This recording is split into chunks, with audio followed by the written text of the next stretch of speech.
เป็นคนที่สนับสนุนทางวัดมาตลอดอะไรเกิดมาทำวัดอะไรเพื่ออะไรเพื่อสนับสนุนอะไรเพื่อสนับสนุนตัวคนไหนพวกสำคัญกับ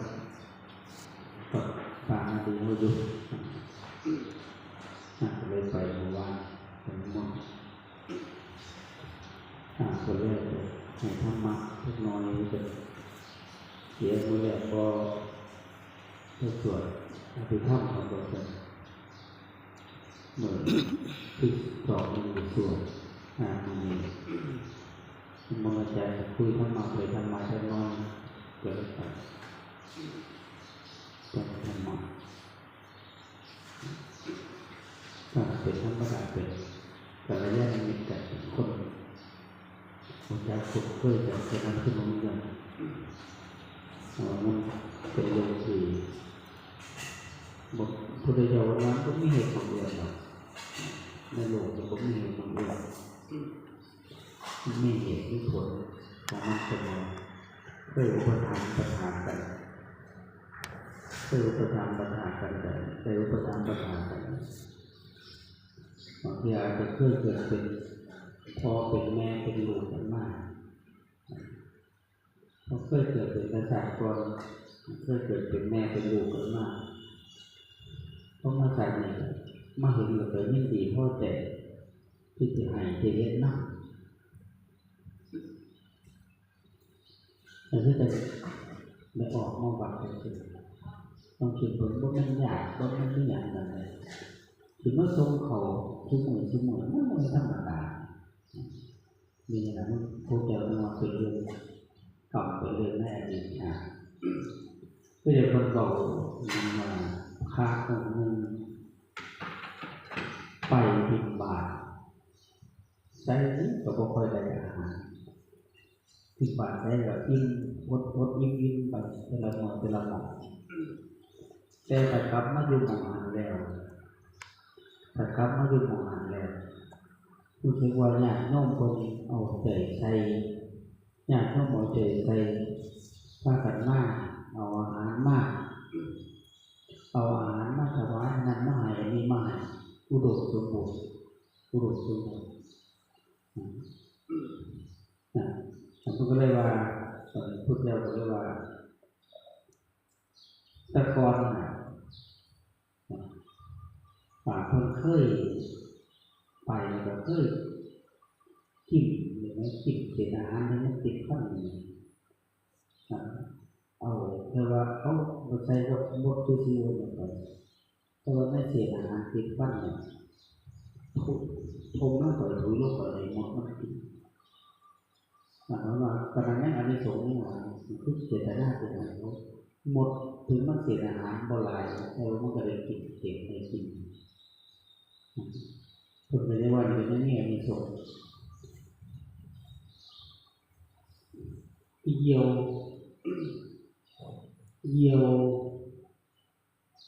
มันถึงไม่กินลูกไก่อยู่ในวัดมันถึงไม่กินลูกไก่อยู่ในวัดเห็นลูกไก่มันแรงลูกเยียวลูกไก่มันแรงเยียวมันก็ถูกลงมาพอไก่เห็นมันแรงก็ไปหลีในก่อตัวใหญ่เยียวลงมาโฉบปุ๊บก็จับบอลมันจับถึงลูกไก่หน่อยมันก็จับถึงก่อตัวใหญ่มันก็เอาออกจากวัดติดไปมันเบิ่งแล้วมันก็ตีไก่มันก็ติดบางหลังก็ยังว่ามีอะไรสูงในทั้งพวกสารแต่ตัวนกตัวนั้นบินไปจับเบิ่งแล้วดีใจว่าจะของ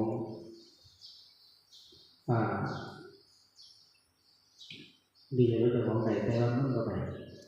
เราทิ้งมันจะยังไม่มีสูงจังสันก็เกิดที่เราต้องเกิดเป็นเรื่องใหญ่ในขณะผมมีเรื่องของอื่นเข้าดูน้ำกัดพอติดเจ้าประสงค์ก็ดีนะเจ้าประสงค์แต่เอาคือว่าเคยเอาพวกเคยรู้จักและติดชาเราเคยเกิดเป็นอย่างมากเพื่อปูนอะไรกันมาก ห้องหมดเลยแต่ผู้ใดยังหมดจะหรือผู้ใดเครียดจะหมดจะคนมาภาวนาแต่ภาวนาหลายมันเครียดอะไรหมดจะภาวนาหลายท่านจิตมันสงบเป็นไรหลักกับผมนี่อย่างดอกบุญกุศลจริงๆถ้าเขาได้แต่คือนี่แหละทานศีลภาวนาตรงนี้เกิดภาวนาสะสมของตัวเล็กตัวน้อยไปการท่าการไม้เข้าป่าเนาะเฮ็ดเก็บประจำเรื่อยๆต้องมีในสูงของมันมาก็คือว่าเป็นการสร้างสมบุญอยู่ประจำเอาเห็นอยู่บุญเพราะนั้นบุญประจำเรียนที่ประจำคู่กันใช้บาตรกันไม่ใช่บุญประจำบุญบางอย่างกับบุญตามการตามเวลาแต่คือกระถิ่นกับป้าเนาะแต่ไม่แต่ไปบุญบวชแล้วผมมาเป็นหลวงคนเป็นทั้งคนละคนติดตามการตามเวลาตามการหอดการเราไปดูก็จะมีบุญนั้นก็จะมีแต่ว่าบุญเดี๋ยวเราจะประจำไม่เป็นที่เป็นประจำ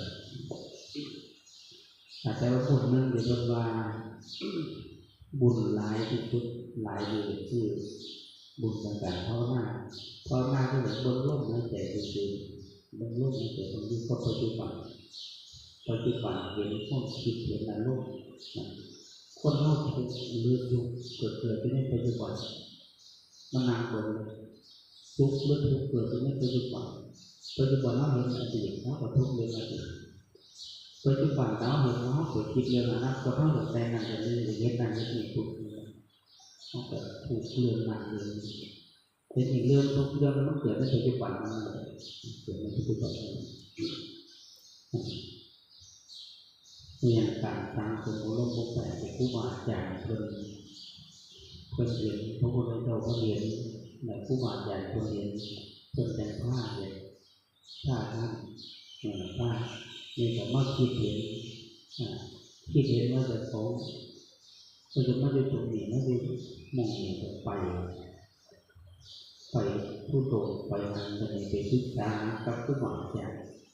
ไปหาข้อมูลไปหาธรรมะก็ไปก็หน่อยที่จะเป็นโมเมนต์ว่า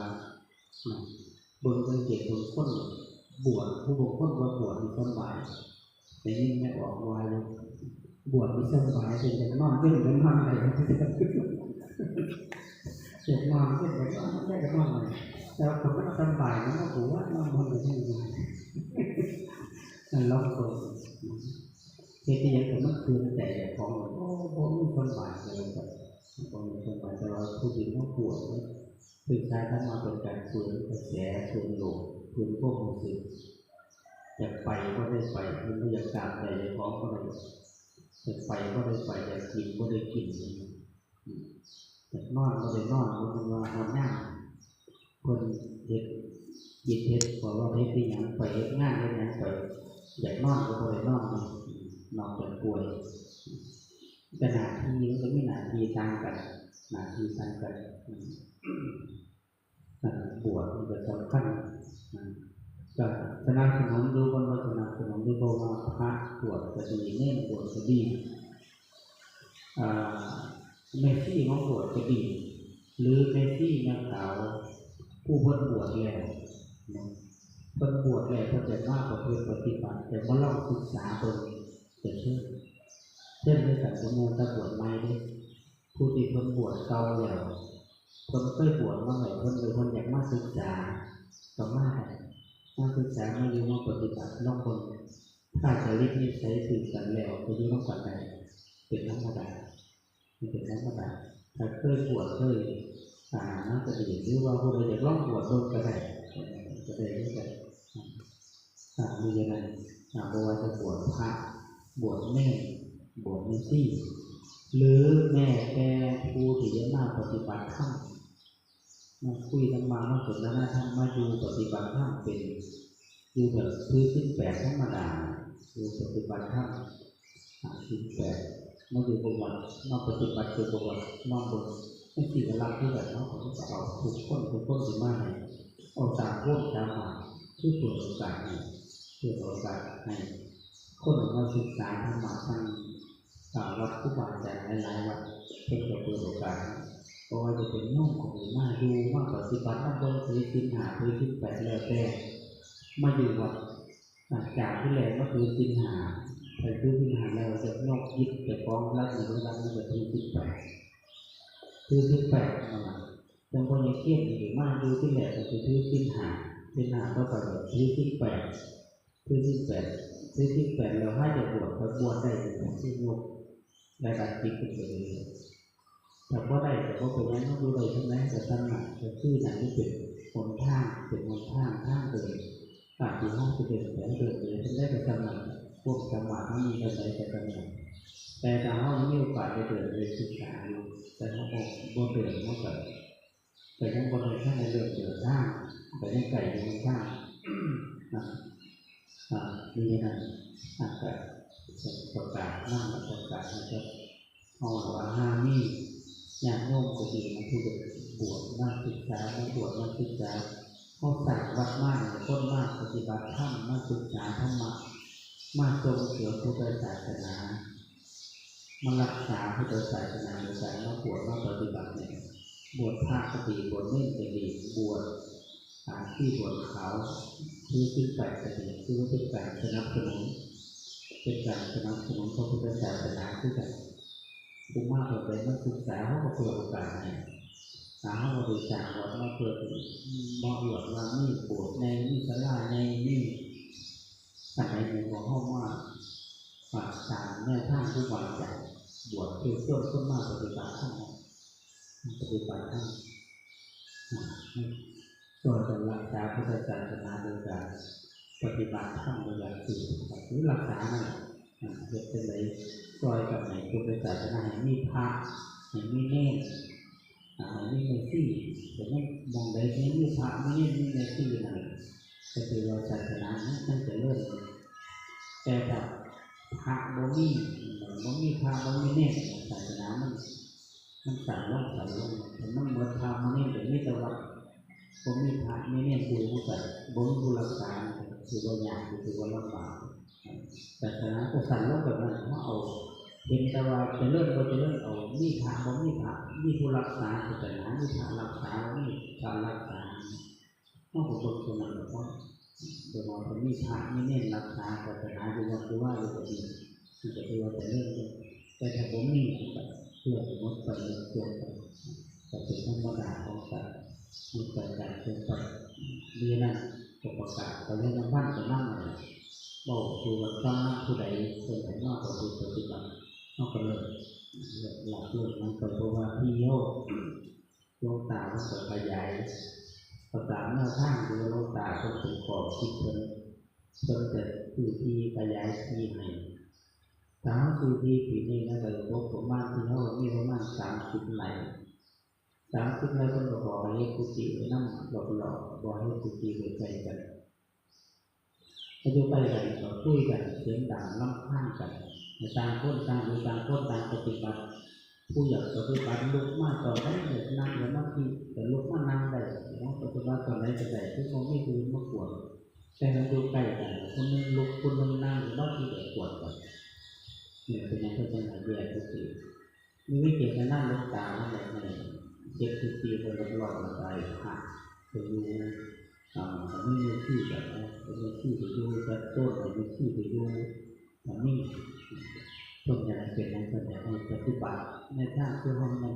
หนึ่งเดือนปฏิบัติอยู่ไปอยู่มั่นปฏิบัติไปปฏิบัติมั่นที่เกียรติหน้าไม่ใช่หนึ่งประโยชน์ในฟังจากประกาศไปเรื่องมั่นบนสุดเลยนะพอมีเขาไปตามหน้าที่เขาไปสุดแล้วก็รักษาในตัวห้องพวกมีผู้มากเขาต่อรับก็มีผู้มากเขารักษาที่อยู่เขาต่อไปคือเนาะเขาสอนมนต์นาสาธุเนาะเนี่ยเข้าไปต่างๆคนนำรับพ่อเกิดขึ้นผล